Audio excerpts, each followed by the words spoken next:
Okay. It is on. So, we still have another 219 disadventures. Where did my rice miles go? Don't tell me I actually ran out of them. I thought I'd cast this for like a bajillion turns. Huh. I'll just throw some more down. It's fine. I got the MP to fling around right now. So we beat the thing with no name and so on and so forth.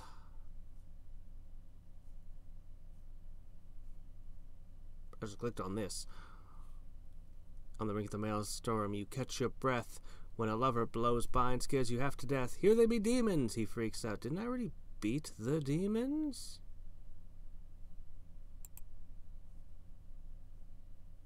But I already have them all. I beat them. Oh, wait, no, it said something about needing 2 more? I forget. Something? Crap, was there something I still needed to do here? I think there might have been something I still need to do here. I don't know. This deathless altar's got just 2 holes left. Since you carved up the thing with no name, you're so deft. And so any claim about the holes may be spurious, you could put 2 stones in them. That is, if you're curious.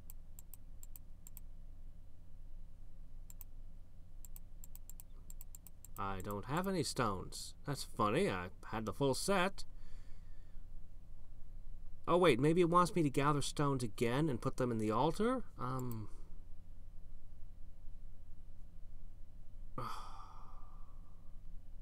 Okay, you know what? Fine. Let's do it.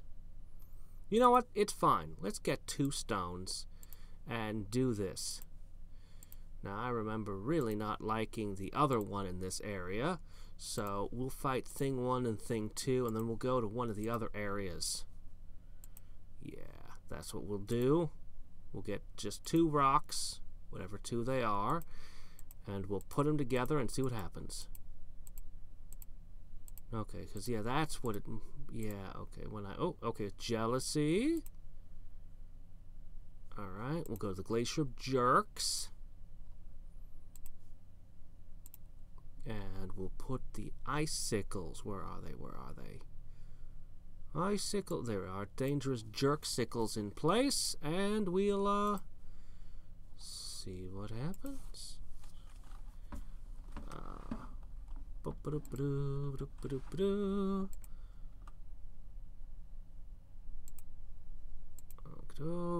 No problem.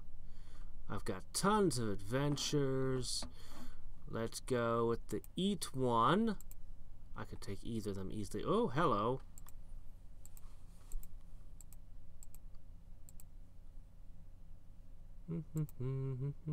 Oh, ow.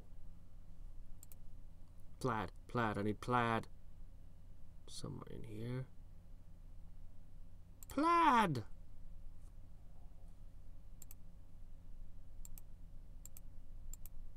Go ahead, jump again. Do it. Any second now, he's gonna jump up and smash himself. That's 3,500. How's he still going?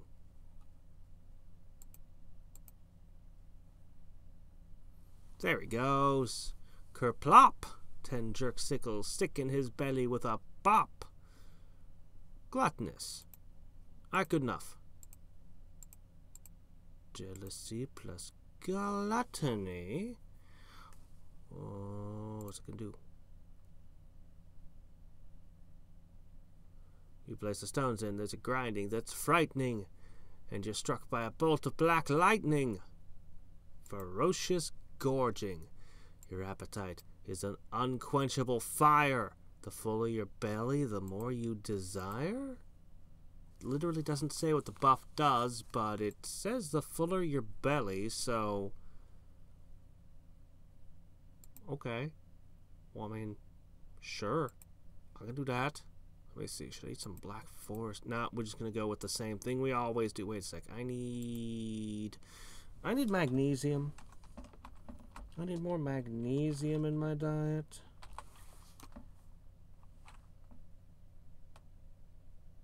Well, I mean, Okay. No. Use. Great. Okay, now we go over here. Consumables. And we'll just swallow. Where's the coal? There it is. Cold. Okay. So that's as full as we can get. So whatever this does, it's going to be at its maximum now. Oh, look at that. Plus 30% item drop from monsters. Plus 75% food drop from monsters. Aha! If only I had a way to eat more. Well, I guess that can't be helped. Can't be helped, it did. Well, let's go ahead and try one of our other things. So, where's absinthe? Shouldn't that be a booze? One would think it was an alcohol.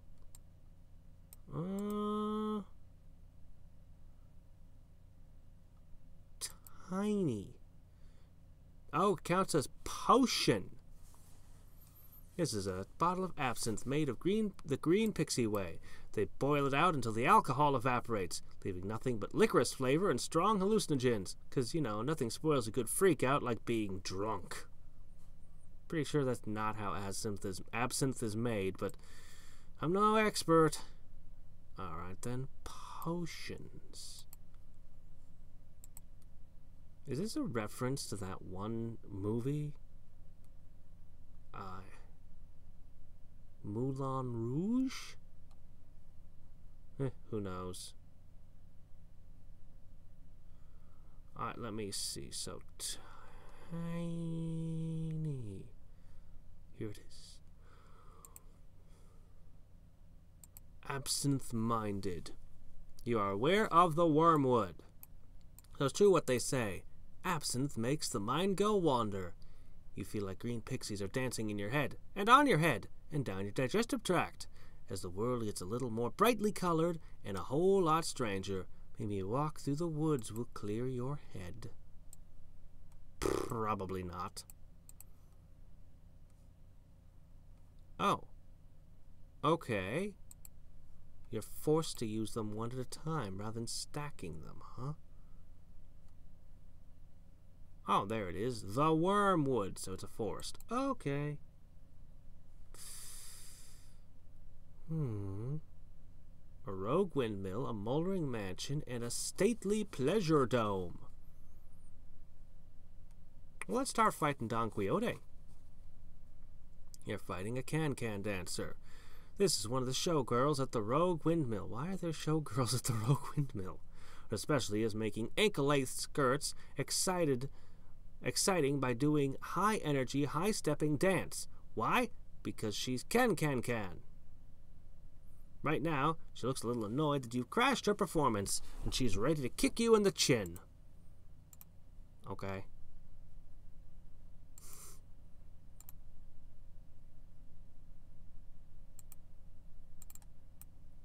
Okay.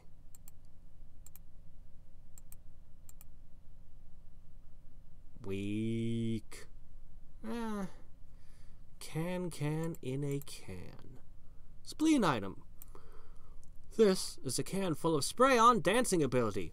You'd be amazed at the things they're putting in spray cans these days. Just be careful if you're in one of those countries when your car has a boot and bonnet. Over there it's known as a Tintin in a tin.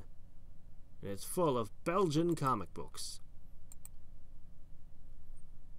The Master of Ceremonies. This is the MC, and that why is the windmill? The windmill must be referencing something. I just don't know what.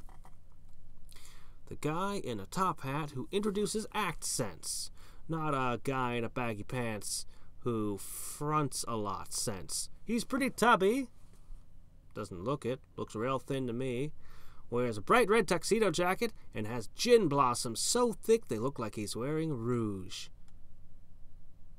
I mentioned Moulin Rouge. I think somehow this is a reference to it, but I didn't really see the movie. So I don't know. He regards you blearily, then swings his cane at you like a sword. Looks like he's mistaken you for the evil Duke who's about to buy the rogue windmill. Oh, okay. Hey, how's it going, Buster? Well, I'm just gonna spit salsa balls at him. That's a song by Britney Spears, maybe? Oh, I know the Weird Al version, Like a Surgeon. Like a Surgeon is amazing. Especially the music video.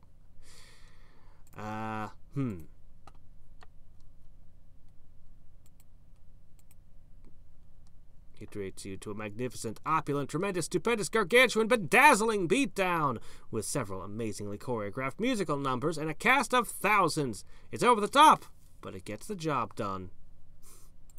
Wow, that sounds impressive.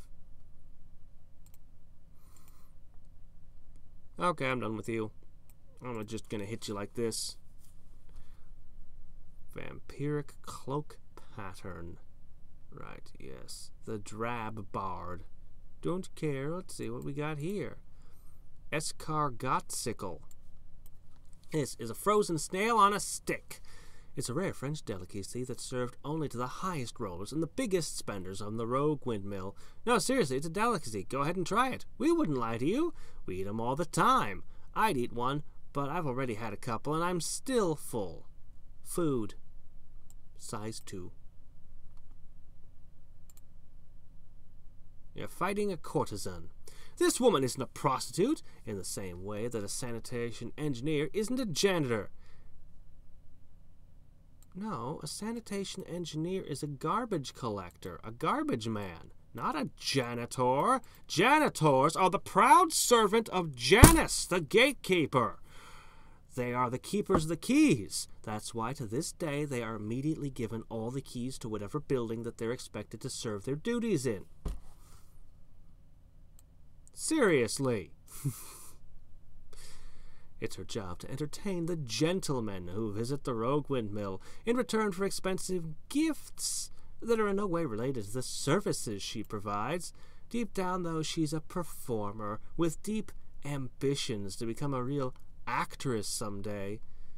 She's probably also working on her bachelor's degree. What's with the quotes on that?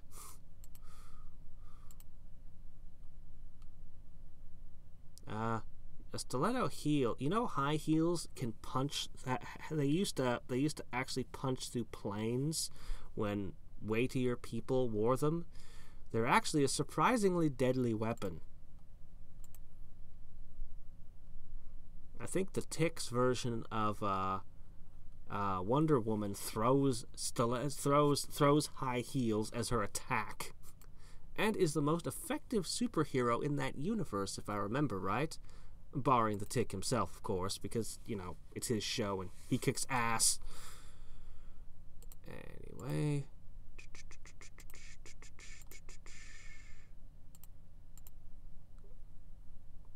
Well, okay then. Aha, here we go. You wander out of the rogue windmill in a daze and end up in one of the slums, or bohemian apartment buildings next door. Your senses are multifariously assaulted by strange smells, loud noises, and vestigious camera angles. After dodging an unconscious Argentinian falling from the floor above you, you contemplate your options. We'll just start from the top and work our way down. I gained 95 hit points. Oh dear, what are we dealing in now? You walk down a dingy, dimly lit hallway to a communal bathroom at the end. The facilities are coated in various colors and textures of mold, slime, and unidentifiable gick. You certainly wouldn't want to either number 1, 2, or 3 in here. There's a third option. What? Vomiting? Okay. Fortunately, since you've never done any of those things in the kingdom, you're not about to start now. You see the voyeuristic artist zipping up at one of the urinals. He sees you and beckons you over, since he's too short to reach the sink. You decline his proffered handshake. He motions you to bend down so he can whisper in your ear, "Hey, You look like a nice kid. Maybe you can help me out, and help yourself out in the process. What do you need? The hottest, the sweetest and most bohemian courtesan in the whole Rogue Windmill is getting ready to give herself to our arch nemesis, the rat-faced Duke. He won't finance our new musical until she gives it up to him. But we can't let her do it. That guy's the antithesis of our whole movement. I think with my artist skills I can disguise you to look like him. So you want me to woo the courtesan, become her one true love, and live happily for a few weeks before she dies of consumption? Well, we hadn't really thought it out, but at the very least you could get some... What the hell? How does that... You need money, and how does it... What? You're not sure how much actually you want from someone who's constantly coughing up blood. Why any of this? Moxie plus 10%. You're in a very clever rat disguise, at least from the neck up. If it weren't for the fact that you don't have fur or a scaly little tail, and you're not 6 inches tall, you could totally pass for a rat. You feel like an undercover spy, even though it's somewhat less impressive to be spying on a bunch of rats. Nothing about this makes a lick of sense.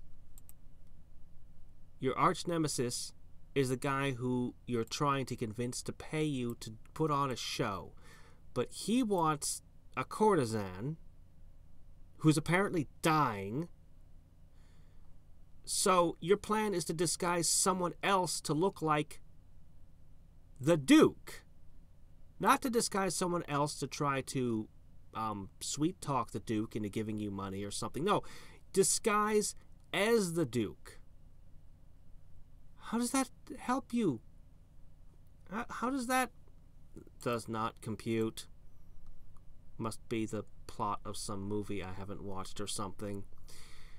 This is a wide-eyed young man who believes in freedom, beauty, truth, and love, despite all evidence to the contrary. He writes epic poetry about his feelings. Although it's a weird, quite modern form of poetry, it's mostly sung and consists exclusively of lyrics to popular songs. I guess I'm not bohemian enough to understand the line between modern poetry and karaoke. Anyway, he seems to have mistaken you for the evil Duke who's trying to steal his courtesan girlfriend. So he's eager to throw down. The truth is, love. That he freely tried to hit you but missed. Isn't that beautiful? He tells you that love lifts you up to where you belong. But you tell him love will tear him apart. No, I will tear him apart. Love ain't kill stealing me. I won't allow it. He tries to sing you some poetry, but you put your fingers in your ear and hum. I'm just gonna blast this guy. Sensitive poetry journal. Moxie plus 20%, muscle minus 20%. That would have been really useful against a certain foe yesterday when I was trying to make my muscle go down. This is a journal full of the type of poetry that rhymes moon with spoon and June. If you haven't yet realized that love, dove, and above rhyme, this is certainly the poetry for you. It's basically a collection of greeting cards in book form. This little guy is too brittle, and let's face it, far too creepy, to join in the shenanigans and going-ons at the Rogue Windmill. Since he can't play, he sits in the corner, taking in all and making paintings of what he sees. He doesn't make much meat selling the paintings to the windmill's patrons, but he makes a decent living by not selling them to the spouses of and lovers of Rogue Windmill's patrons. It's like he's taking pictures, except he has to paint them himself. Wait, I know I saw a camera somewhere in this world. Let's not question it. He does a quick sketch of you getting your ass kicked, but you still can't picture it. He delivers some heartfelt speech about beauty, truth, and love. You tell him that, generally, you can only get 2 out of 3 of those on a good day, and he gets too depressed to attack. He shows you some pictures he's done of can-can dancers. Okay. He does a caricature of you. You both share a good laugh. And then I blast him. Oh, hey, look. Is this for real life? Is this just fantasy? Caught in a landslide, no escape from reality. I'm pretty sure everyone watching this can sing the entire song. You don't need my help. This is the sheet music from one of the songs that bohemians are always going on about. You know, the songs that won't be written until 100 years after they've cribbed the lyrics from them. It looks like it has some seriously dangerous high notes in it. Physical damage based on your level. You get lost on your way to the concession stand at the Rogue Windmill and find that you can't get back inside to see the show. You walk around for a while, staring at the bright red walls, ceiling and floor, speculating on typographical errors, until you're completely lost. You try a door that looks like it'll lead to the back of the house, but instead it leads backstage. You see all the rigging, props, and bizarre costumes for the show, and also a rickety staircase that seems to lead to the top of the windmill. We know that's the one I want to do, but I don't know, the staircase is kind of curious too. You climb up 2 flights of stairs and out the door to the roof. Looks like the stairs, unlike your legs, don't go all the way up. There's a catwalk across the courtyard, then a door into a dome where the windmill's machinery is. You do your little turn on the catwalk and open the door. As soon as you step inside, you're deafened by the shrieking and squawking and shrieking of hundreds of bats. As much as you'd like to see the view of the roof, you can't bring yourself to climb the stairs with all those bats swooping around. You back out the door, shake your little tush across the catwalk, and head back downstairs. What are we supposed to do about the bat walk? Do I come back here with bat repellent? Bat repellent bat spray? Oh, my rat face is about to run out. Oh well. My gosh, there's 3 different sets of events here so far. Oh, we're going to have to spend a lot of time in this place, I think. You go around to the back of the Rogue Windmill, hoping to find the legendary Hippo Room. Hippo Room? The most dangerous of herbivores, the water horse. No, really, I think more people die from hippos than any other animal, especially in, like, I don't know, South America especially. They weren't native to that region, and I don't know, it's just freaking hippos, man. They're also cannibalistic, I understand. Why would we want to go into a room full of them? It would be legendary. A room full of hippos to throw your foes, tie up your nemesis and fling them in there. Problem solved. Once you get into the courtyard, it's not hard to see where it is. It's the room in the mouth of the giant, extraordinarily lifelike hippo statue. Sculpture outside. You climb the ladder up to the room itself, feel vaguely like one of those symbiotic teeth-cleaning birds. Of course, that's a feeling you frequently get. At least here, it's justified. Inside the hippo room, there's a couple of different groups of people engaging in a couple of different forms of recreation. Looks like you can pick your poison. Or just chat with them. Chat with the smokers. You walk over to a couple can-can dancers who are resting their can-cans and smoking between sets. You notice one of them has a series of colored petticoats under her skirt, making a little rainbow every time she crosses her legs. Hey, you say to her, I like what you've got under your skirt there. As the color starts to rise in her face, you stammer, it's just really pretty. I couldn't help but notice. When you're uncrossing and crossing your legs, that is. It's too late. You've dug a hole, and she's gonna bury you in it. Guy. For some reason, you can't find your way back here. This is kind of a pain. I have to go back here every time I want to use one of these tiny bottles. Is there a way I could make a shortcut? Where is it? Tiny bottle. I'm in the wrong category. That's why. It's over here? No. Here? Shit. You know what? I'm just gonna do this. No, why? There it is. It had moved over to that side of the board. Okay, that's fine. Back to work.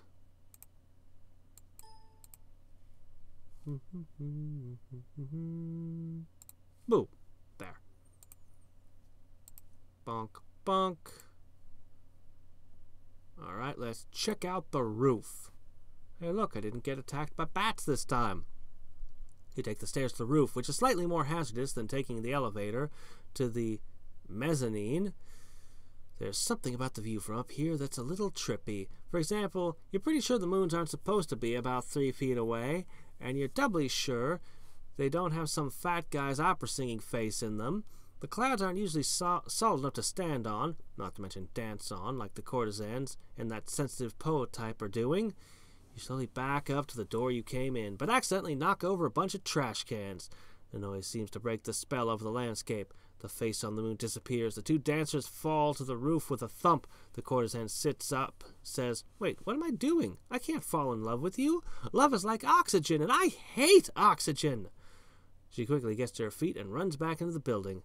The sensitive poet type clenches his fists and marches up to you. "Look, there's absolutely positively nothing bohemian about cock-block and the beautiful, free, lovey truth that I'm about to use your face as a punching bag." This place is just weird, man. This place is just weird. I wonder if I'm finding anything of value here. Let's try pitching in and helping. Oh, hey. Okay, some stat points. That's a decent amount. You see a stagehand struggling under the weight of a giant plaster unicorn. He stops to catch his breath and catch a sight of you, looking puzzled. You'd better distract him, quick. "Hey, that looks heavy. What's it for?" "It's for the amazing finale of our amazing spectacular show of wonderment. It'll be lowered from the ceiling with our hero on it, when he rides in at the lead of an army of space marines to take out the evil vampire lord and his zombie minions." Okay, I'm down for this show. I want to see this show now. Then everyone breaks into a grand musical finale, and the mermaids show up with their AK-47s. You were starting to lose me at grand musical mermaids, but then you brought the AK-47s in, and I'm down for this again. Let's do this. I just have to lug this thing up 3 flights of stairs, and we'll all be set. Sounds really bohemian. You need a hand with that thing? You help him carry the unicorn upstairs, thankful that you're backstage instead of in the audience. What? That doesn't sound amazing? To each their own, I guess. The AK-47s are probably one of the instruments that the musicians are playing.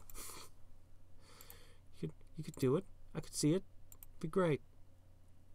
Let's try the jokers this time, since the smokers just got me in a fight. You follow the sound of raucous laughter to a group of absurdists who are sitting around telling jokes. "Come join us, my friend," one says. "We're having a joke-telling contest. There's a prize for the best one. For example, what's the difference between a hand grenade and a vampire?" I don't know what. "A brightly colored bicycle," he replies to laughter and applause from his fellow artists. I don't get it. But here's a really funny one. This guy walks into a bar, and he pulls a tiny piano out of his pocket and sets it up on the bar. He then reaches into his shirt pocket and pulls out a tiny little man. The little man sits on the piano and plays it beautifully. The bartender says, "Where'd you find that guy?" And he says, "Well, the other day I was on a beach, and I found a bottle, and it had a genie in it, and who said he'd grant me one wish." And the bartender says, "So you wished for a 9-inch pianist?" And the man says, "Not exactly." Crickets chirp in the ensuing silence, because, a pianist sounds like a pin drops with a resounding crash. Screw you guys! You decide to take your unappreciated sense of humor elsewhere. Once again, I didn't get anything. Was I supposed to have higher moxie? I don't get this area. It doesn't make sense to me. Anyway, each bottle seems to get me a set of one of each of these events. So, check the upstairs apartment. I gained 150 cheek. Yay. Now my butt will be bigger. Get it? Because cheek are for... screw you guys. Sorry. That was it. That was all I got from the last area, was just that. I'm like, what the heck? What is this? You decide to see what kind of wild party's going on upstairs. You've never been to a shindig so crazy that you start throwing people through a hole in the floor.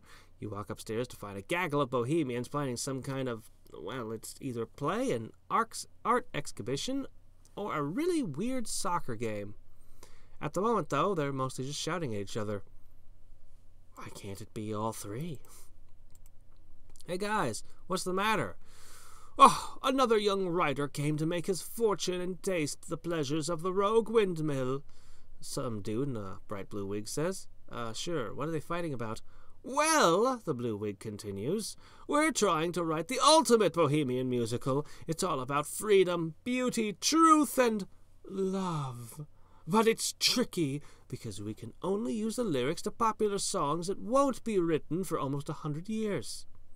You search your memory for anachronistic pop culture references. I think the sentiment you're trying to express can be best rendered by this ditty. Bop, buddy, ba-dop, bop, doo-wop, dibby-bop, bop, doo-wop. Just repeat that a couple of times, and the audience will know what you mean. That's perfect. Brilliant. The bohemians shower you with praise, and praise you with showers until your ego feels thoroughly massaged.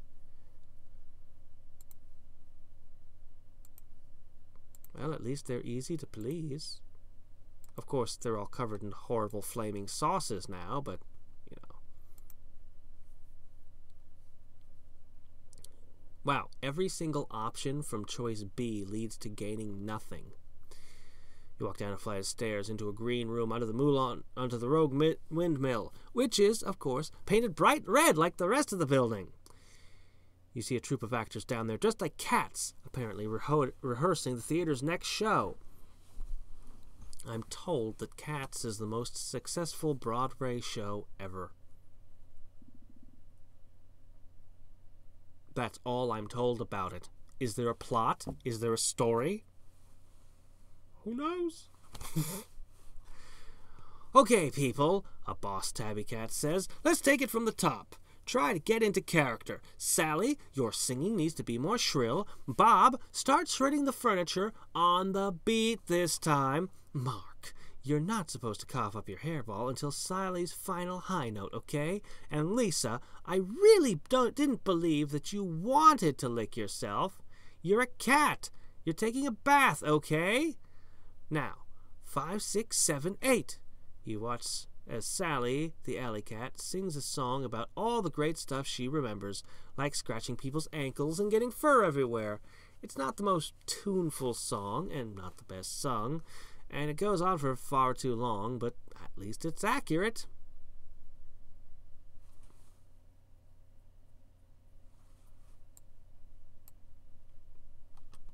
Okay. Alright. Maybe I would find this all hilarious if I hung out with bohemians.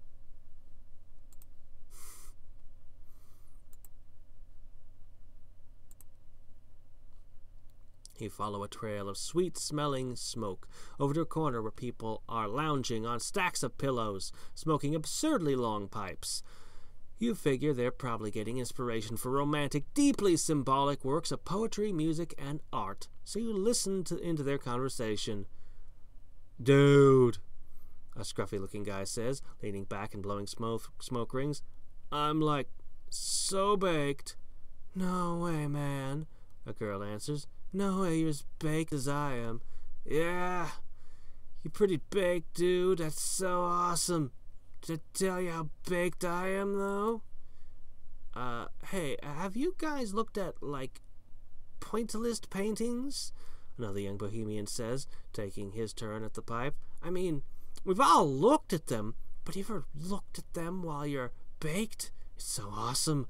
Wish I had some to look at because I am so baked right now. The conversation goes on like that for as long as you sit and listen.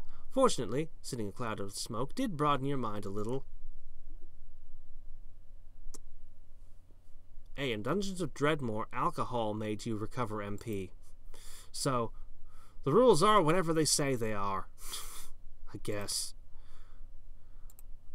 It's not how I practice my magicalness. It's not how I learn to cast more powerful fireballs. Alright, let's try the Moldering Mansion. You're fighting an usher to a mansion? Butler? Maid? But usher? I think none of these things are what they say they are. This guy's job is to show guests around the house, but instead, he's trying to kill you. Perhaps the house has affected his mind, or maybe it's because you weren't actually invited. A third possibility is that he's worked out that killing guests is much faster than showing them around the massive place, and therefore he gets more time to goof off. I think that third option is a strong possibility. He politely shows you to a chair. He trips over his shoelaces, and you witness the fall of the house. Oh dear, the fall of the House of Usher. I see.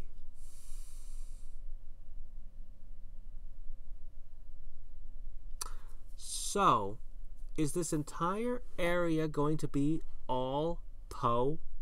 Is this the all Poe all the time area like the last one was Dr. Seuss? Because I'd be cool for that. Though I admit I would prefer, I could think of a half dozen authors I would get even more enjoyment out of. But okay, I can do this. Let's do Poe. Unfortunately, lands right on top of you, knocking the wind out of you. Oh wait, or was the fall of the House of Usher Lovecraft? Shit. It might have been Lovecraft, actually, not Poe. Hold on. It's been a long time since I read The Fall of the House of Usher. If I remember right, the whole family was crazy and mad, and the whole house collapses when the last one dies. It might have been Lovecraft. Well, let's look around and see what else there is here. Orangutan. A large, hairy, slightly defeated-looking orange ape is waving a straight razor at you angrily. Maybe he's upset because he'll never be able to acquire enough shaving cream for all that hair. I mean, if your bikini line covered the entire surface of your body, you'd be unhappy too.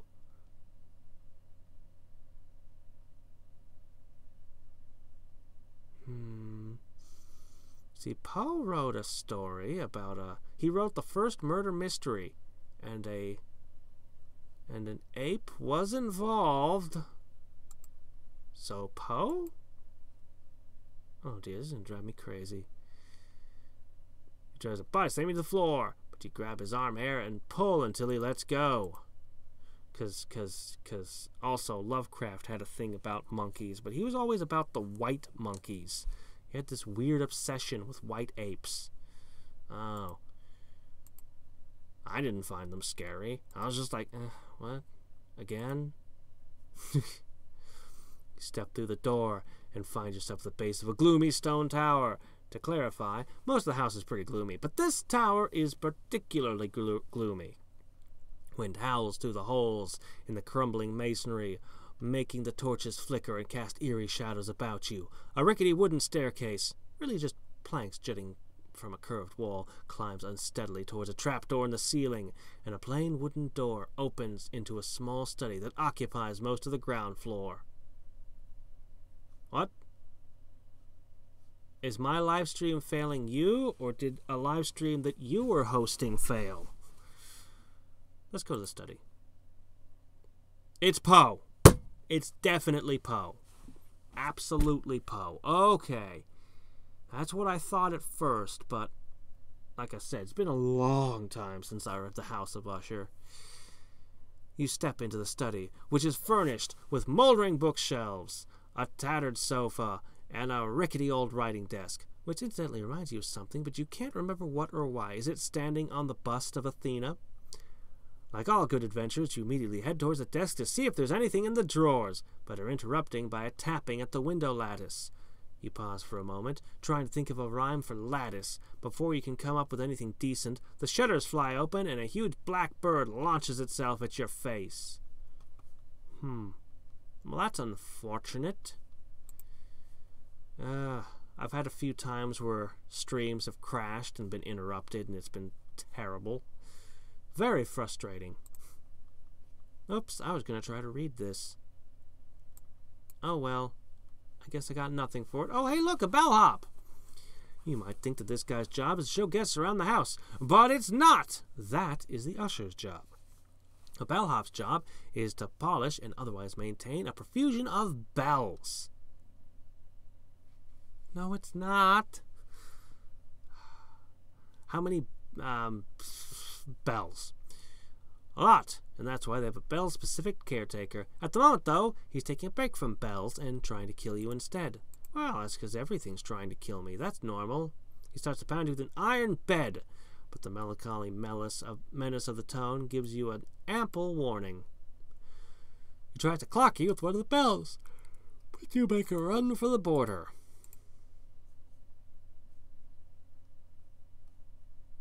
Is it a Taco Bell reference? I don't quite get that one. Whatever, let's just blast him. Hey, look, a bell.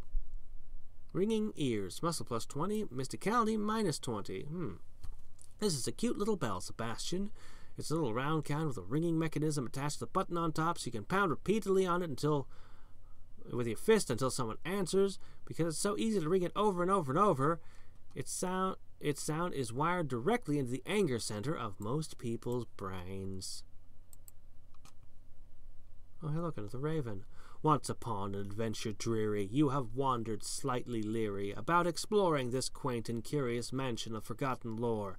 As you tiptoed quietly sneaking, suddenly there came a shrieking, as a large black bird came streaking, seeking to spill your guts upon the floor. Generally, ravens are seen as mysterious omens and portents, but this one seems more interested in pecking out your eyeballs than being mysterious, ominous, or portentous. More than one raven is called an unkindness, but this particular raven makes that an understatement all by itself. And if you get enough ravens crows become murders. Right. You know, there's a lot of silly names for different groups of animals. You have to remember that monkeys travel in troops, and dogs travel in packs. Unkindness of ravens, murders of crows, flocks of dragons. So many. It's hard to keep them all straight, you know. It claws at your face, but you dab some balm on your wounds and feel better. Fortunately, they do have balm and loathing.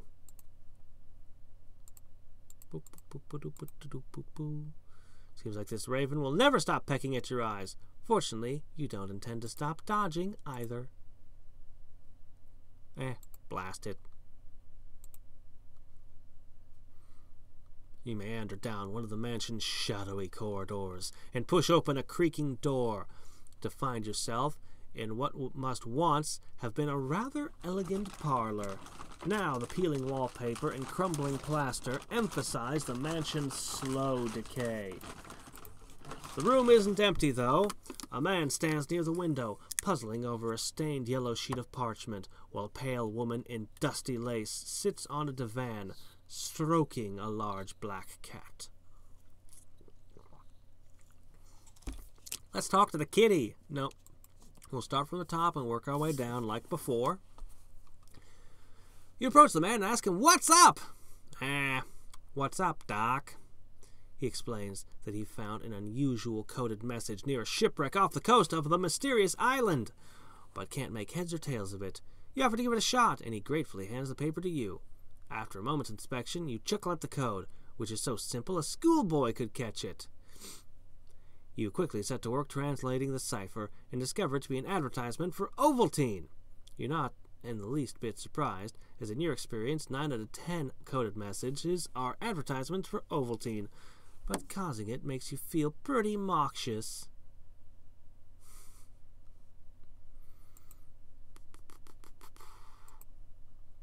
Well, Another usher falls.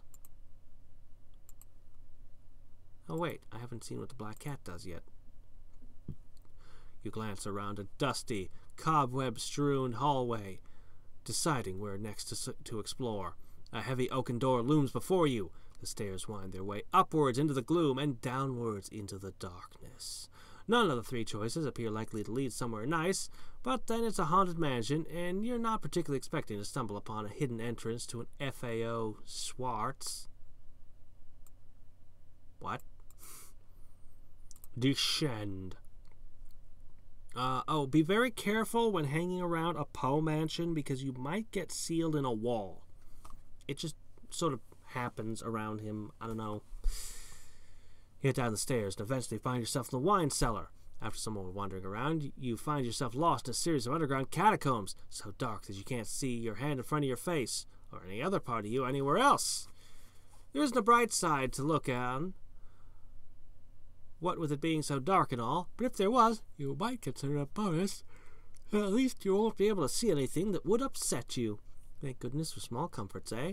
Fortunately, after a long period of stumbling around randomly and banging your head into things, you emerge from the mouth of a cave somewhere and manage to regain your bearings. And your fan belt.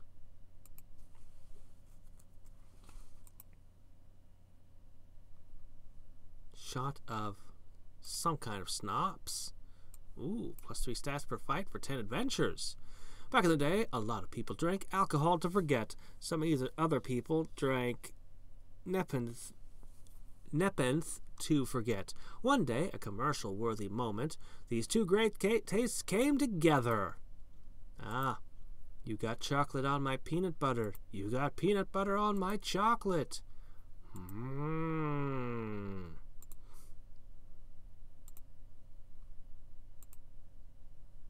Oh, alright, let's go ahead and drink that. We'll find out what that does. You climb to the second floor of the tower and discover someone lying in bed, and a man sitting on a chair next to him, scribbling in a notebook. He looks up as you enter and puts a finger to his lip. Please be quiet. I'm conducting an important experiment. What kind of experiment? I've been developing a process, a technique of hypnosis that allows a dying person to report their experiences as they die. It's been tricky. And first, one didn't say anything at all for 7 months, and then he oozed all over my best bed linens. The second one was more forthcoming, but he went to Hades, and let me tell you, it wasn't a pleasant travelogue. I still wake up screaming most nights. Oh, please, Hades. Been there, done that. And this guy?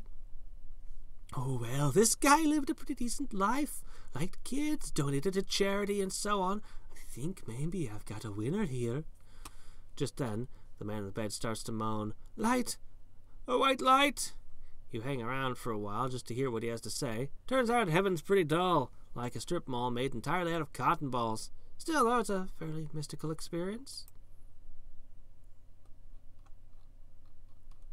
Alright, we're going to slip over to consumables.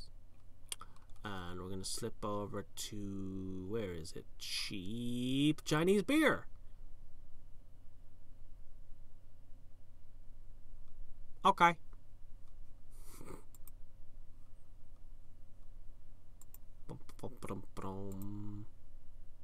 Alright, Black Cat, we haven't seen what you do yet.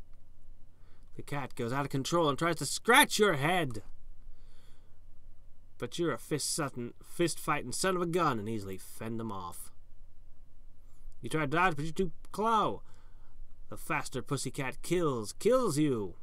No, it doesn't. It just scratches me lightly.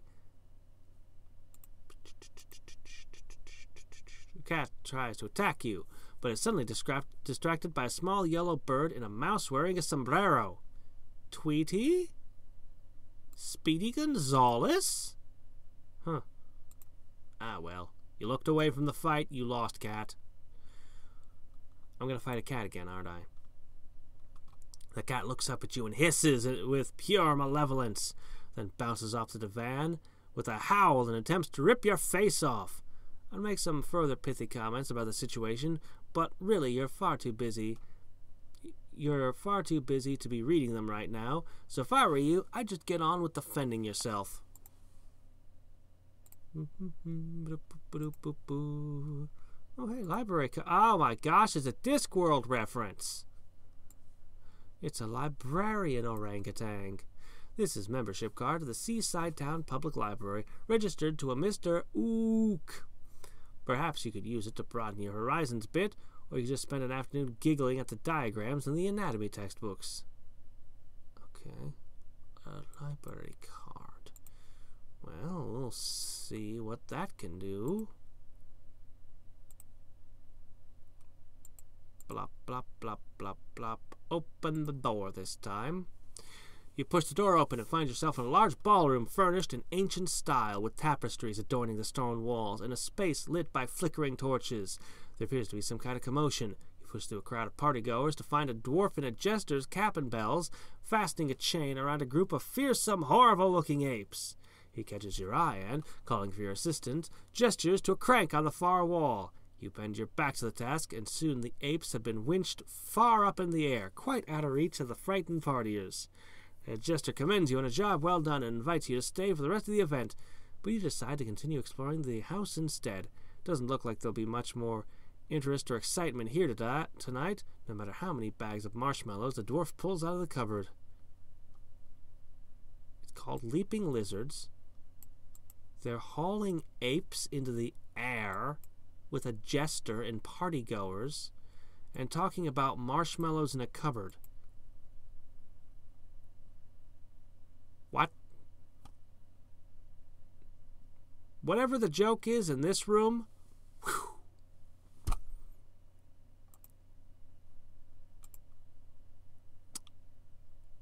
Okay. Well.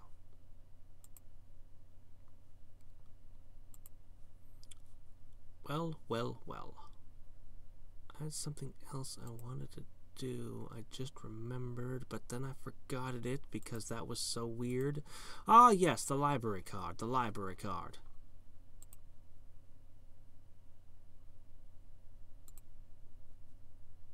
Ah, Mr. Ook, is it? I'm afraid our records show that you have not yet returned 101 Easy Banana Recipes or Upton Sinclair's The Jungle. I will have to confiscate your library card until you bring those books back. That's kind of a bummer, but you managed to kill an hour or so flipping through a copy of Zen and the Art of Meat Cycling Maintenance, which made me more magical somehow. The Belfry. Is it full of bats? Of course. Mysticality plus 10% for 5 adventures. Woo! You've got bats in your belfry. Figurative bats. You wouldn't hit a figurative bat with a figurative glasses, would you? No, because you wouldn't hit yourself in the head. You carefully climb the creaking wooden stairs at the top of the tower, where a massive iron bell hangs in the shadows of the rafters. You spot a rope hanging down from it, and a little voice by your shoulder says, "You know you want to. It'll be awesome." You grab the rope and haul it with all your weight. 2 things happen. Firstly, your head comes completely unglued. Secondly, the air fills up entirely with bats on edge, from one edge of your vision to the other. By the way, this is the second area I've been to in this wormwood, and both of them have had bats. Your head spins as you're buffeted by hundreds of bat wings, and little by little their piercing cries become audible to your deafened ears. Strangely, though, you can almost understand the shrieking. It's basically, "Ee! Surprise! Alarm! Ee!" But that's better than you ever understood them before. You have to lie on the floor for a pretty long while before your head stops spinning, but frankly, your head needed a rest. Kai, what do you think was going to happen when you pulled the rope, huh? The rope only does one thing, and you're like right next to the giant bell. Looking more closely, you realize she's wearing a tattered, yellowing bridal gown. She doesn't seem inclined to speak to you, but considering the chill that's suddenly filling the room, you think it might be for the best. The veil obscures her features, and it occurs to you that that might be for the best, too. You back out of the room as quickly as possible while still seeming polite.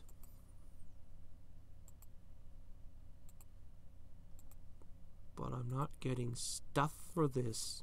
I want stuff.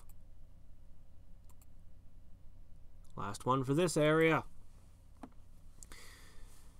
You poke your head into one of the rooms upstairs and find a large ballroom with fancy dress party already in progress. You consider going in and mingling a bit, but then you see them lining up for one of those elaborate, intricate waltzes that require a choreographer and an engineer degree to set up, and decide to sit this one out. Alright, I've done the Moldering Mansion. All that's left is the Pleasure Dome. You're fighting a roller skating muse. One of the problems with building anything in Xanadu is that you're going to have to deal with the occasional roller skating muse infestation. A bite from a muse produces a red stinging welt in one's imagination, which, if untreated, can develop into a rash of rash ideas and actions.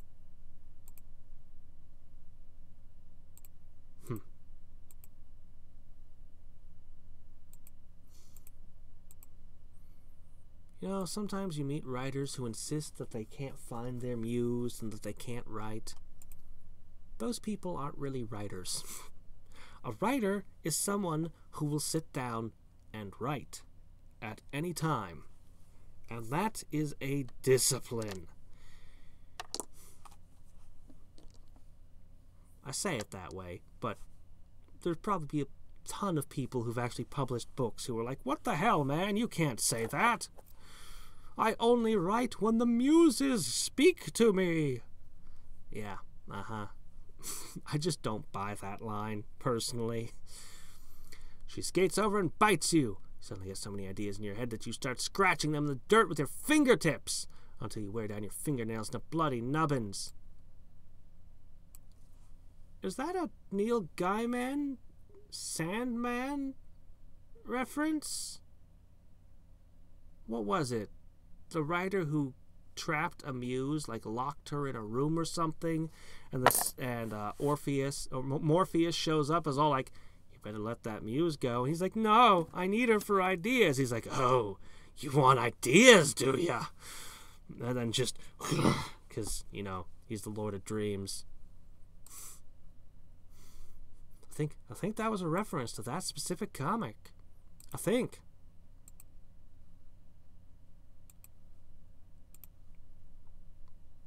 You're fighting a toothless mastiff. Okay? Let's be clear here, all you sniggering kids. This is a female dog, not a pejorative term for an unpleasant woman. Although the dog isn't exactly pleasant either. Usually she just lies in her kennel, making answer to the clock, a more polite way of saying cowling non-stop, but it looks like she's not pleased that you've invaded her territory. Prepare to be gummed into submission. She tries to bite your lower back, but her attack lacks bite. She tries to howl spookily, but she's not even as spooky as a moving castle. Howl's moving castle? Howl at you spookily. Yeah, I was Howl's moving castle for some reason. She leaps at you, barking ferociously. You grab a nearby stick and shout, "Fetch!" and pretend to throw it. She obligingly trots off and looks for it while you sit back and snicker.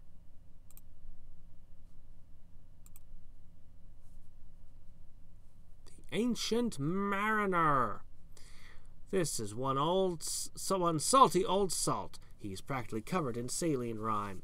He's got a long beard, a glittering eye, and presumably an eye that's not so glittery, and skinny brown hands. He's known for stopping one of 3 people who step on his lawn. It looks like you just won the lottery. Is he going to try to teach me how to catch a Pokemon now?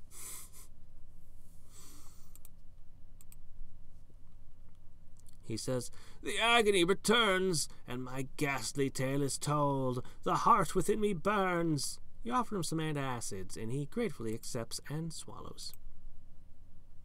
He tries to shoot you with a crossbow, but his albatross-seeking arrows can't hit you. He bites his arm, he sucks the blood, and cries, "A sail, a sail!" Weird, but not a particularly effective attack. Blast him now. Mariner's cough drops, a spleen item. This is a handful of the strongest cough drops known to man. The mariner's friend. The ad copy says it stoppeth 1 of 3 coughing fits with consistent use. Which it doesn't say. What it doesn't say is that eating one is like having your sinuses cleaned with a rotor-rooter made out of methanol. Methanol, man. Ugh. He wandered through the valley of fear and the desert of truth. Why the parentheses? And the mountains of faith, and come to Alf, the sacred river. You feel like you're searching for something, perhaps something sacred. Is this a song? This is a song, isn't it? You feel like it might be on the other side, but the river is wide, and it's too hard to cross. Hold on, wait a minute. While I strangle this group of backup singers I picked up somewhere, I knew I should have sprayed for those earlier in the season. There, much better. So, here we are at the sacred river, Alf. At one time, both banks were overgrown with weeping willows, bulrushes, water lilies, swans, that kind of thing. These days, there's a pool with a swim-up bar and a jacuzzi, because the ideal thing to do next to a natural body of water is to sit in an artificial body of water and look over the natural body of water. Then there's also sand volleyball court, in case you hadn't had to dig sand out of your nethers, of the netherest of your nether regions recently. Blah. This was a wordy pile of words, wasn't it? You dive in the pristine, sterile, thoroughly chlorinated pool and start swimming laps. Unencumbered by flora and fauna, you feel invigorated and inspired to get a thorough workout. By the time you're done, your muscles are tingling, some muscles more than others, and you have an overall sense of well-being that comes from an artificial recreation of a natural activity. You towel off and flex your biceps and think about how much, when you get right down to it, nature sucks.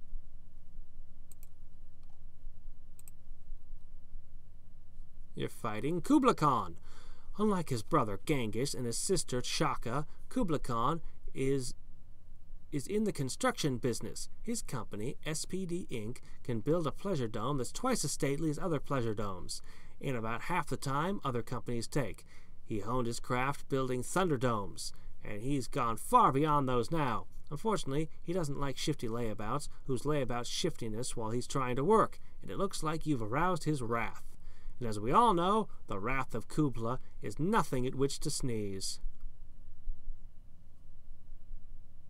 Actually, if I remember right, Kublai Khan, I think he was just about the most horrible historical figure to have ever lived, very nearly. If I remember right, unless I'm mixing my Khans up, I think Kublai Khan was the one who had several women, different women, brought to him every day, to the point that 25% of the population of China are all descended from him. I believe that's Kublai Khan, but I could be mixing up my Khans. But I think it was him. Anyway, I want to take this moment to blast the guy with my most deadliest spell. You deserve it. Yes, Valley of Fear was actually my favorite Sherlock Holmes story. I'm a fan of Sherlock Holmes. Actually, Doyle wrote some interesting things that were not Sherlock Holmes. He had a weird collection of short stories that were interesting. I particularly liked what was it called? The Sky Garden or something, where a person goes up in an airplane and there's creatures that live up in the sky, up above the clouds. It was interesting. I was going to do something. I forgot what it was. Oh, right. I remember now. Never mind. I don't need to. Sure I do. Let's Rye Smile it up. Since I have a bunch of MP, I might as well use it. Yeah. Valley of Fear is great. Actually, The Hound of the Baskervilles is really good. Like, none of the movies do it justice. Study in Scarlet is pretty awesome. The first one, like, it's I feel like it's ruined because we all know who Sherlock Holmes is, but it's still good. Like, it kind of wrecks the whole surprise because you're not supposed to know what Sherlock Holmes is studying to be. Oh, what's this? This poet is generally good-natured, with all that honeydew he eats and the milk of paradise he drinks, which is like the milk of magnesia, only less chalky. However, your approach woke him up from a totally killer dream he was having, and now he's coming at you with flashing eyes and floating hair, ready to stab you with a quill. What hair? He's bald. What hair? What? He tries to flash you with his eyes, but you avert yours. Just talking about flashing eyes yesterday. Stupidest analogy. He recites horrible poetry, but you plug your ears and sing tavern songs. Honeydew. Plus 30% item drop from monsters for 10 adventures. Food. This is a thick slice of one of the sweet, refreshing melons grown in the lush hothouse gardens of the stately Pleasure Dome. Yes, unlike the palindrome, which has no lemon, no melon, the Pleasure Dome has plenty of indigenous fruits. Okey-doke. Oh my gosh, there are 4 things here. Uh-oh. You follow the sacred river Alf down into a series of caverns that, try as you might, you can't seem to get the measure of. They could be the size of a football field or a postage stamp. Down there in the darkness, it's impossible to tell. You're sure, though, that the ceiling is at least 6 or 7 miles above your head, or, on second thought, maybe it's bisecting your neck. Again, not so easy to tell. You pause to get your bearings. It really is. There are some tunnels leading off the main caverns which appear to be far more measurable than the one you're in. You pick one at random and head off down it. Speaking of head off, after a few paces, a stalactite nearly takes yours. You stop and cautiously feel around in front of you in the pitch black. You know, torches are a thing. Light sources, they're a thing. How many times have we encountered pitch blackness in our adventures? Oh my gosh, it's literally the next sentence. You probably should have taken a torch or a match with you, although Kublai Khan regularly sets traps for the local grooves. Anyway, as you walk forward, the tunnel gets smaller and smaller. Soon the tunnel is so small you feel trapped like a rat. Only there's nothing remotely rat-like about you, so if I came back here with the rat head, would that do something? So it really freaks you out. You turn around and run blindly back into the immeasurably vast, or perhaps immeasurably small, caverns you came from. What if I drank a drink me potion? Oh, hey, look, bottle inspiration. Potion. Plus 20% mysticality, minus 20% moxie. Okay,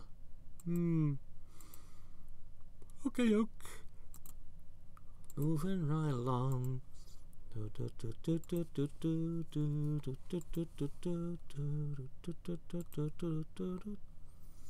Moving right along, ba-da-dum, footloose and fancy free. You follow the sacred river Alf through caverns measureless to man. Believe me, we tried. Until you reach the river's mouth, which gives onto a vast sunless sea. 1,000 slimy things crawl along the surface of the sea, which is pretty disgusting. All things considered, there's water everywhere down there, and you wouldn't want to drink a drop of it. You see a sizable ship moored next to the pier at the edge of the sea. It doesn't look particularly seaworthy, though. It's covered in barnacles, anemones, and random jagged crusty bits. In fact, it looks more like something you'd find at the bottom of the sea than something floating on top of it. The crew that you can see look even wilder than the ship, if that's possible. There's a guy with the head of a hammerhead shark swabbing the deck, a guy with a spiny pufferfish cheeks raising the sails, and a dude with an elephant seal for a leg busily lashing ropes together. The gangplank's lowered, though, so you can get aboard, if you dare. Freaking in the riggin'. You start to climb the riggin' to the crow's nest, hold your breath and try not to look down. Before you get to the top, well, to be honest, before you can get more than 3 feet up, you start to feel an uncontrollable urge to find a woman who looks just like your dead girlfriend and dress her in all your dead girlfriend's clothes. No doubt about it. You've got a bad case of vertigo.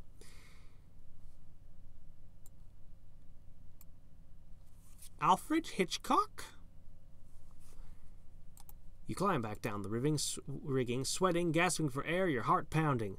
No one's likely to see you waving for such great heights anytime soon. Alright,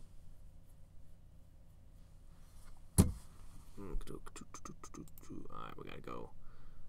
Gotta go hit another one. Let me see. And another one. Alright.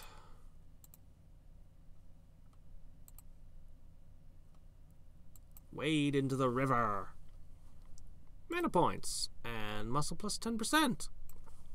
The ancient god Alf, for who the sacred river is named, must have had some kind of weird mind meld with you. In addition to making you feel vaguely dirty, you have an odd urge to grab a knife and a fork and start chasing the family cat. I knew you were going to make an Alf reference, as in the alien life form. That comedy series from way back that, honestly, it was, I think it may have still been running when I was very young. Basically a puppet that's an alien. That's what you get for talking to strange gods. Didn't your mother ever tell you about stranger deity dangerity? Alfred Hitchcock is interesting. He seems like he was kind of a terrible guy, but he was an interesting filmmaker. He would plot out, he was like the master of pre-production. He would make every single thing about the movie, storyboard, everything. He'd put that all up for his actors and everyone to follow, and then he could just walk away and go home and go to bed. And the movie could just happen without him. He also has one very interesting quote. It was about, he put a bomb under a table, and one time he had the bomb explode. And it was terrible, and it was messy, and people died. So he never did that again. He's called the master of suspense because he'll put a bomb under a table. The audience will know the bomb's there, and the two characters will just sit down at the table and just start having a casual, calm conversation that will go on and on and on while the bomb is ticking slowly down under the table. Yeah. But for some reason, the only thing anyone remembers about him is birds. You take yourself to the river and drop yourself in the water and start to wash yourself down. You look into the water and see strange ripples of light undulating below the surface. Ethereal, effervescent glow and blue light swirl around you, bathing you in an otherworldly radiance.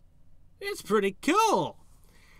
The swirling light breaks from the surface of the water, circling briefly about your head, then hovering a few feet in front of your face. A face appears in the middle of the light, an inhuman face, with its orange fur, warts, and beady little eyes. But a kind face, nonetheless. You realize it must be the god of whom the river is named. "Adventurer," he says in a golden, eardrum-caressing baritone. "I have a quest for you. It is a most sacred quest. Look deep into my eyes, and it shall be made known to you." The god's face gets large as you stare into his eyes, until you feel like you've been swallowed by his gaze. Then abruptly, the feeling vanishes. "Sir, what's the quest?" "Oh, I was just kidding around," the god says, his voice considerably less mellifluous. "I just wanted to imbue you with some of my essence. And when I say, 'Hey, baby, let me imbue you with some of my essence,' people tend to run away." My essence. Ha! I kill me. And with that, he vanishes.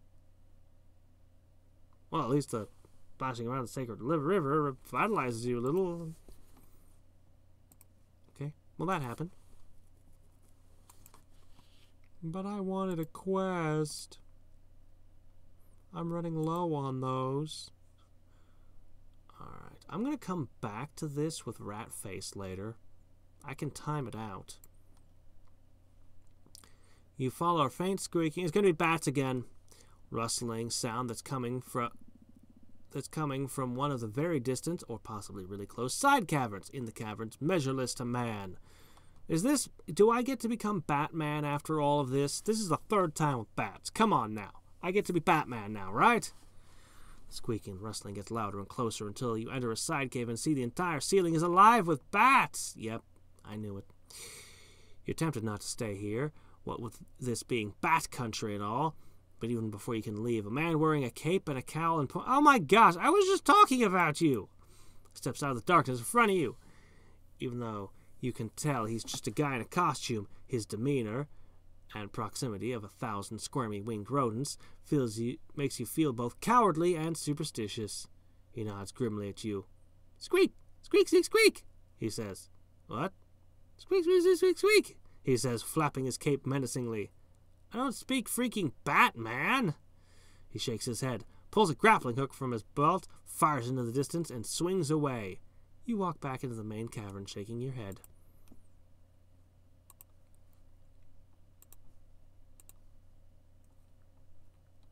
What are you talking about? It could be any caped, guy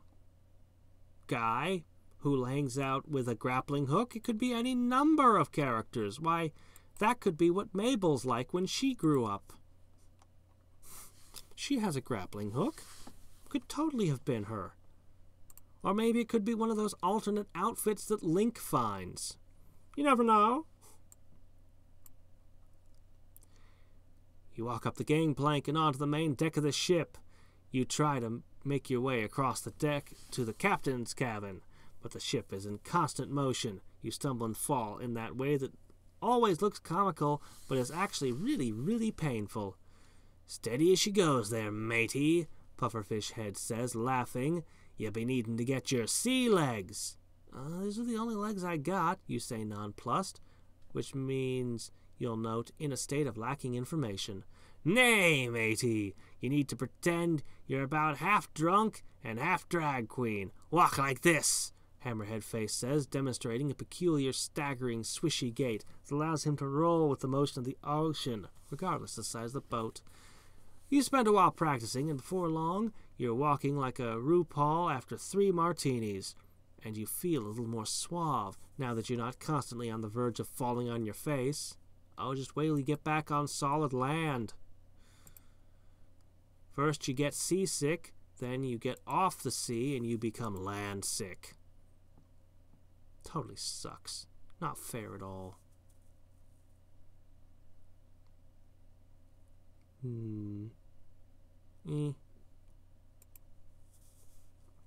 Hey, how's it going? I'm beating up angry poets. And toothless mastiffs. Oh, whoops, I got a spiked collar now. I should have looked at that. Alright, let's try playing volleyball this time. You join an informal game of 2-on-2 beach volleyball. After an hour or so of lunging, diving, spiking, and being spiked, you're covered in sand and still losing by 1 point. What with the chafing and the continual crappy calls by the referee, a roller skating muse, who are not known for their attention span, you're starting to lose your temper. The ancient mariner on the other team pops up to serve, which you return with a savage, in-your-face spike. Out! The referee shouts. Out, you say? Out! Lady, are you sure you're not the anthropomorphic personification of justice, rather than that of man's creative impulse? Because you're blind! That's it, she shouts. If you have a problem with me, huh? Well, today must be opposite day, because you're inspiring me to beat the crap out of you.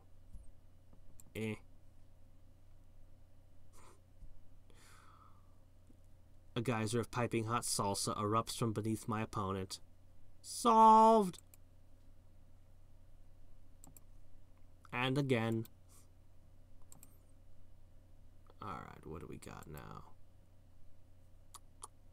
Well, we haven't pondered the measureless expanse or measured the caverns yet on this set. Think about how a single stretch of underground real estate can be a thimble and an entire universe all at once. It makes you wonder if you're Colossus or a midget, if your arms are arm length or big enough to give a high five to God. If you bought a pair of pants right now, what would your waistline be? 30 miles or 0.7 nanometers? You sit in the dark and ponder. Okay. Well, If anything, I think that should make you less effective at casting spells. What with the whole needing to memorize precisely and recite them perfectly every time. Yeah. I don't think those ponderings actually make you a better wizard. And check out the helm.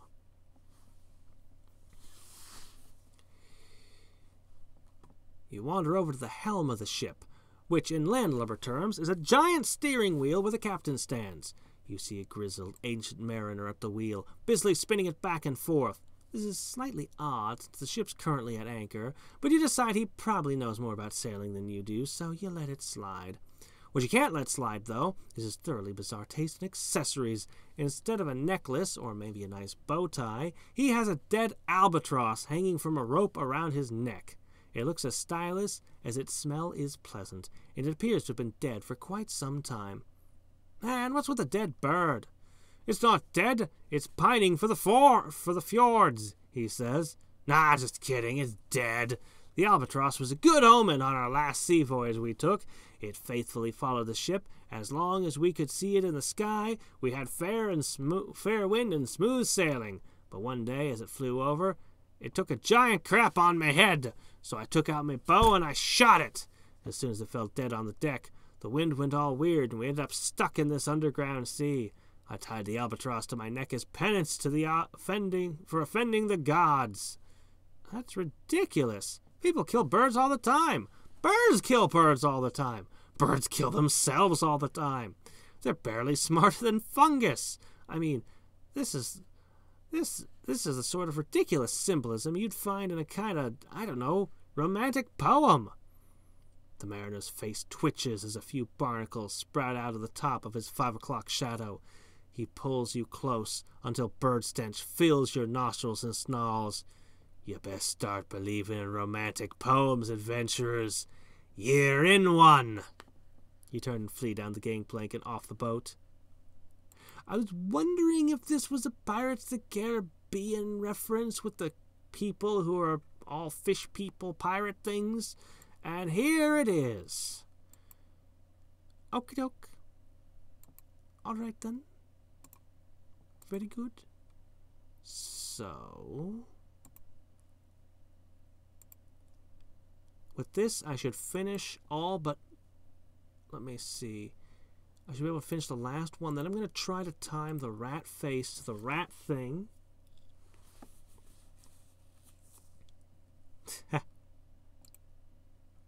Oh, this game is full of logic. Indeed, we learn so many things about this. Let me see. What one is mine? I got a Samsung, apparently. I have had no problems with it. It has done all the things I have wanted to do, which is very little, because I only use it as an alarm clock, a phone, and a remote control for my home PC. I don't really okay, and I watch YouTube on it. I don't download any other apps. But, swim laps in the pool, that's fine. So, you know, I don't know if that's the greatest recommendation you can get, but so far it's worked. I put one of those OtterBox thingies on it. So, you know, because I'm liable to drop it. You can't measure them. Weren't you paying attention? They're measureless to a man. And before you say, but I'm a woman, know that we don't go in for any of that. Macduff was from the room untimely ripped crap here. Ah, Macbeth. So this would be more of a Lord of the Rings. But, you know, whatever. Okay. So, we're going to try to time this out now.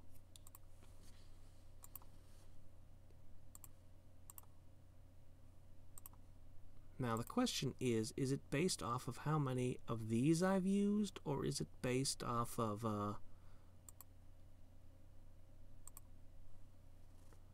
well, we'll find out. We've got several tiny bottles to sort this out with. So let's assume first that it goes like this. So first it's going to offer me the swim. I'll swim.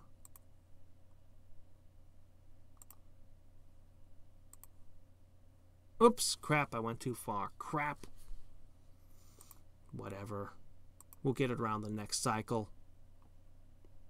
I'll get it right this time. I'll only have 5 to do it in, so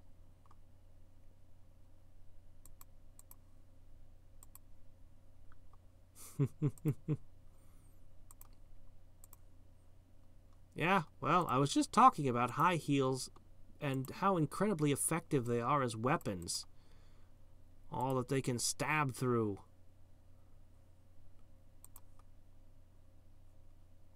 I would be more surprised if they didn't want more weapons attached to their feet. Disintegrating spiky collar. +5 to familiar weight. Oh, This is a cute little spiky collar for you to make your familiars look totally badass in a completely adorable way. In certain subcultures, it's the height of fashion. In other subcultures, it's pretty pervy and weird. Don't be all pervy and weird with your familiars, please.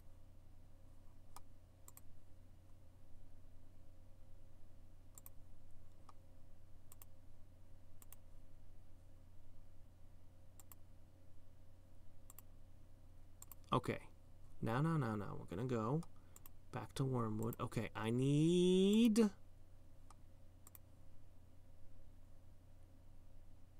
Darn. Okay, it's based on the number over here. Okay, that changes things a little bit, but I can work with that too, now that I know how it works. It's lagging again today, like it was yesterday. Why? It never did before. Oh well. Mermaids with AK-47s. A hero leading an army of space marines to take out a vampire lord. I still want to see that musical. Now that's a musical. Okay, so... it should put me in the pirate ship, having skipped the caves entirely, if I understand how this is working. Yep. Okay, then. Well, I know exactly how this goes and exactly how to do what I want to do. Okay, we beat up Kublai Khan. We slip over to the rogue windmill. We go to the bathroom so the artist will put on our makeup. Now we're rat-faced. Okay, now we slip over here to the caves that don't make sense and explore the side tunnels. And holy crap, it worked! Oh dear, that means that if this worked, there's probably a ton of other combinations in this place that do things. Night vision. So the tunnels leading off of the main caverns, which appear to be far more measurable than when you're in. You pick one at random and head off to it. Yep. Anyways, you walk the tunnel, gets smaller and smaller. Your rat senses kick in as the space gets smaller, keeping you from feeling claustrophobic, while giving you the overwhelming desire to perch on Crispin Glover's shoulder. As you skitter down the tunnel, you start to be able to make out the stalactites and stalagmites in the gloom. You can even see some graffiti from the other rats that live in the caverns wrote. You briefly wonder what separates the West Cavern rats from the South Side rats, and how one can work a can of spray paint without thumbs. By the time you're ready to leave, your night vision is so good that you could find a black cat during a power outage in a goth club. Okay, you've got freakishly good night vision right now. It's like you've been eating nothing but carrots for a week without the weird colored pea. If you ever visit a night gallery, you'll be able to see the exhibits no problem. Okay. There was an area of darkness. I think it was in the Moldering Mansion.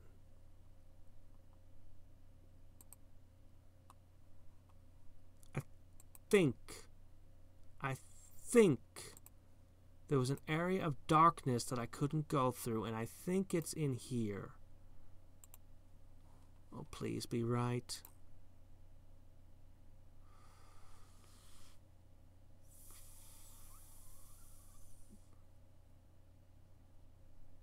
think it was descending. Ah ha ha ha! The Edgar Allan Poe wine cellar. You head down the stairs and eventually find yourself in the wine cellar. Some wandering around, you find yourself in a dark labyrinth of catacombs. And after some more wandering around, you find yourself inextricably lost. See what wandering around a spooky Gothic mansions get you? Maybe you'll know better next time. Probably not. Fortunately, you encounter a man doing some repair work on one of the walls. Ah, he's walling somebody into the walls. What did I say last time we were here? And ask him if he can give you some directions. Sure, in fact, I'd be glad to lead you out myself if you'll help me finish up my brickwork. And now you're an accomplice. As you fetch an armload of bricks from a nearby pile, a strange noise makes you pause. Did you hear that? Oh, don't worry about that. That's just the plumbing. The pipes in this place are positively antique. It sounds like screaming. Yes, well, you get that. Old house, you know. Could be the furnace, too, he adds as he mortars the last brick. It's a bit, screamy. On the way back, he taps a cask of brandy and pours you some by way of thanks. It's an awesome booze, apparently. This is a flask full of finely aged sherry. Our sources tell us its color is somewhere between a Fino and Oloroso, which is good to know.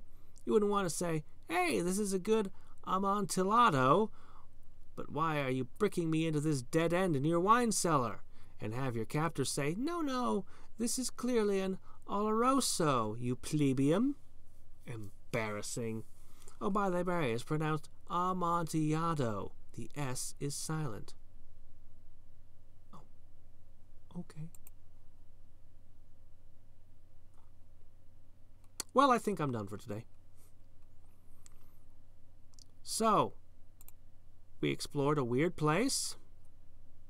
It was weird. We got stuff, and let's drink that stuff. Let's find out what that did. I have no idea what that is, but, good night. Okay, let me see. First, we got to do our drinking, though. So, let's go ahead and see what this special alcohol does for us. In fact, I'm going to be lazy and use recent items. We've got these. Alright, here's the flask.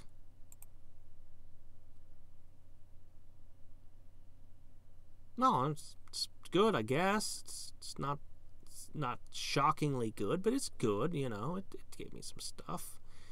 Let's try these weird shots here.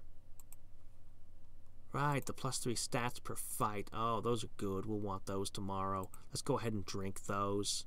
Yeah. I don't know, some vodka and tonic maybe?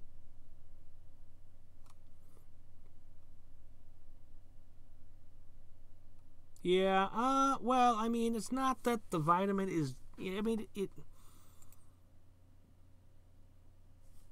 yes and no. Yes, the vitamin in carrots, I forget which one, they're just letters, A, B, C, D, E, F, but, is good for your eyes, but not really, like, it was British propaganda, as I understand it. The British in World War II had developed sonar, and they didn't want anybody to know. It was a state secret. Nobody could know that they had developed sonar. So they told their soldiers to carry around carrots, and anybody asks how they're shooting planes down from so far away, they're to say, "Ah, we eat carrots. They're good for the eyes, don't you know?" And yeah, that little bit of war propaganda has stuck with us. But, I mean, they are technically good for your eyes, just not really like people think they are at all. Yes!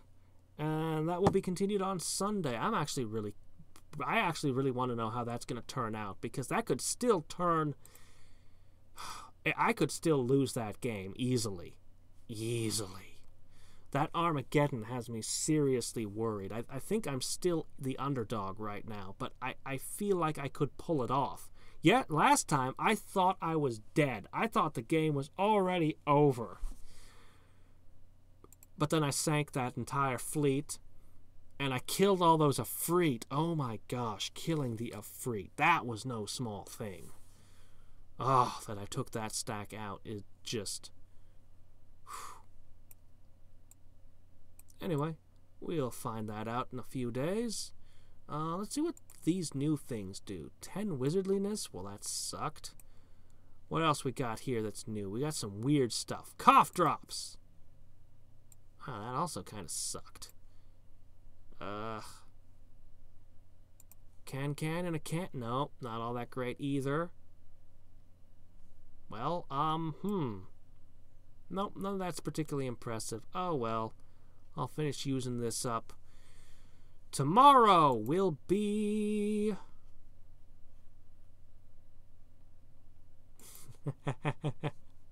It was also a Bugs Bunny reference today, too.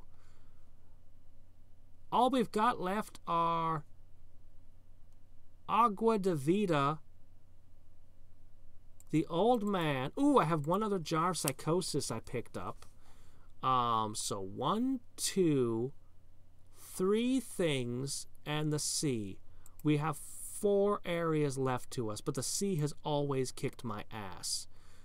In fact, while I'm remembering, I should make sure that I pick up my slimes, because I'm going to need all the slimes I can get for the sea. I'm going to try to stretch them out as long as possible by not combining them and just using them for 25% boosts. Because 25% is still a pretty good boost, you know? Anyway, until next time and every time, this is Hadriex signing off. Bye.